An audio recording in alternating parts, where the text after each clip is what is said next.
Guys, 9th Brighton Open, BJJ 24/7, Tom Bellier joined with Mr. Patrick James.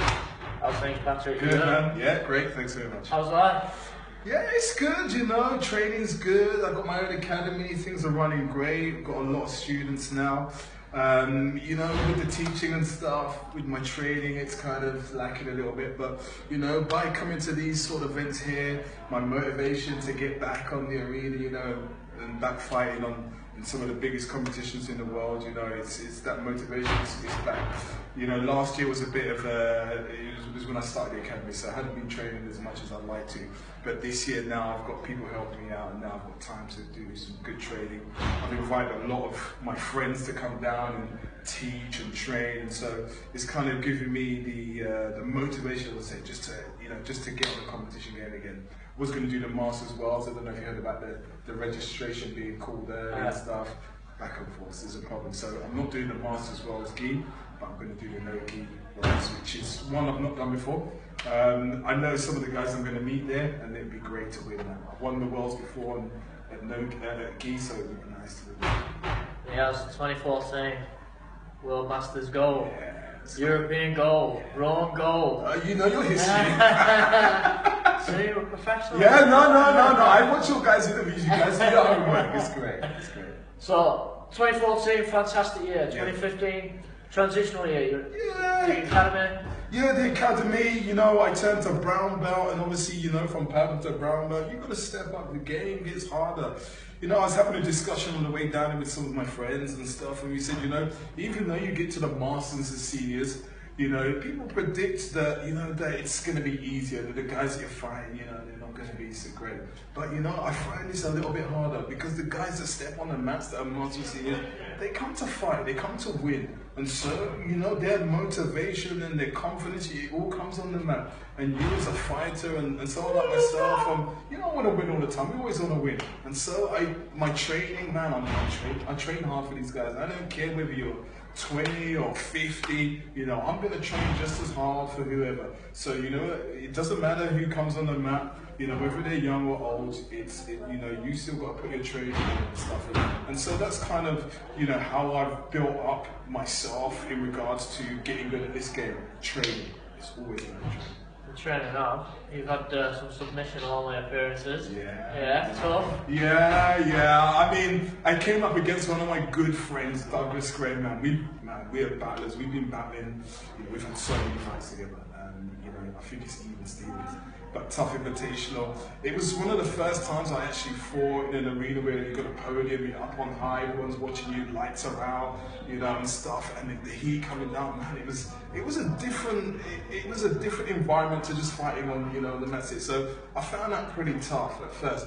And then I got into it and I was great, and then Douglas called me with one of his guillotines, man, and I said, you know what, people are watching this fight, and you know, my pride, you know, most people I think would have tapped to the guillotine choke there, but you know, I kind of survived it, and you know, I pulled through, and for about a minute, I wasn't even sure where I was, but you know what, I kept battling, and you know, we got the draw. After the fight, I said to myself, it's a submission-only event. For me, Douglas wins that fight. I'll say that on camera, Douglas won the fight because it's submission-only and he was the nearest to submission. But I said to myself, right, because it's Douglas, I want to fight this guy again. Yeah. So we fought again and I won the next 2 fights and stuff. But, you know, I'm not going to disrespect Douglas. He's one of the toughest guys that I fought. And we know each other's game now. So, you know, respect due to him. And as I said, I really like Douglas. So as head coach of Tricks Academy. Yes. What message do you pass across to your students? Yeah, because you'll fight submission only, you'll fight world masters. You know, you're not just coming to any local tournament. You're going to fight the best guys there is. Yeah, I mean, you know, when I first started jiu-jitsu, I believe that you need to learn your trade and to learn your art. And these competitions, when I was around, you know, there's grab and pull, we're doing a lot of comps. And I did the Southern Open, I did all the small comps, I did every comp that was out there.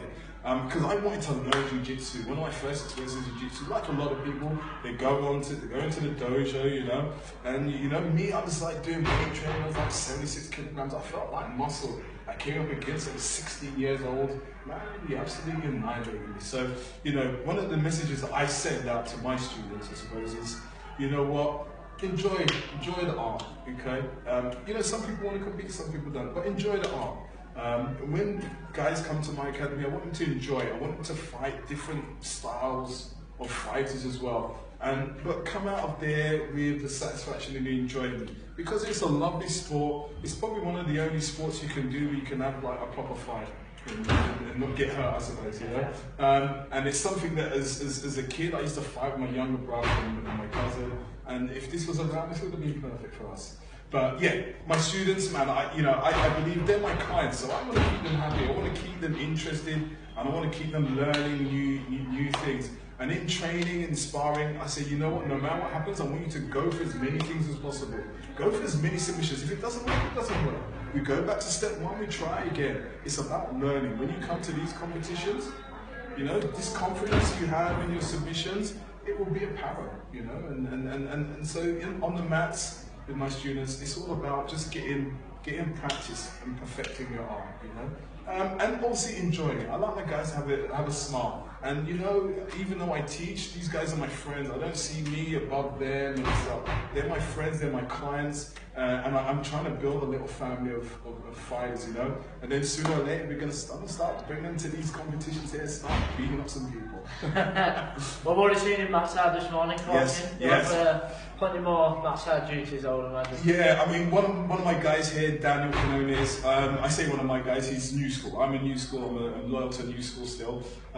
But he's someone that I've over the last 6 months, I've grown really fond of and stuff. We've struck up a really good friendship. The last competitions, he's won silver and bronze. I said, today we're going to win the gold medal. We've kind of been working on some of his, you know, some of the things that, you know, he's not so great at. Some of the, you know, sometimes in jiu-jitsu we get a little bit lazy. So, you know, just trying to perfect that. And today, you know, I said, you're going to win gold. He was confident, man. He got on the mats there and he did everything that we've been doing in training. And he got the victory, got the gold. You know, he's happy. His family's going to be happy. We're going to go happy, basically. And so, you know, as well as fighting and stuff and winning competitions, the excitement that I get from jiu-jitsu is not just from fighting, it's from coaching. And you know, coming to an event like this and seeing all your friends and stuff like this, you know, it's a great thing. I love jiu-jitsu, and you know, I started jiu-jitsu when I was a fairly old man. I'm nearly 50. Yeah. Well, jiu-jitsu kept me young. But I love jiu-jitsu, and you know what? People say, you know, if you start jiu-jitsu, you know, it'd be great. But I say no, maybe not, because the way I fight, I might not have lasted too long. So it's come at the right time. I really enjoy the art. I really enjoy the people that I've met over the years, and you know, I've got some great friendships all across the world. You know, I can go and train anywhere in the world. I feel and stay, and people look after me. And my experience in Brazil, man, the home of jiu-jitsu and winning over there, man, there's nothing beats that. So, man, this is a sport that I'm looking forward to. You will. You've been outside for a while today. Yeah, exactly. Yeah, definitely. Right, guys, we're going to call it that. Patrick's going to get back down there. Good luck today. Lovely, thank you very much. We'll be back with you. Maybe.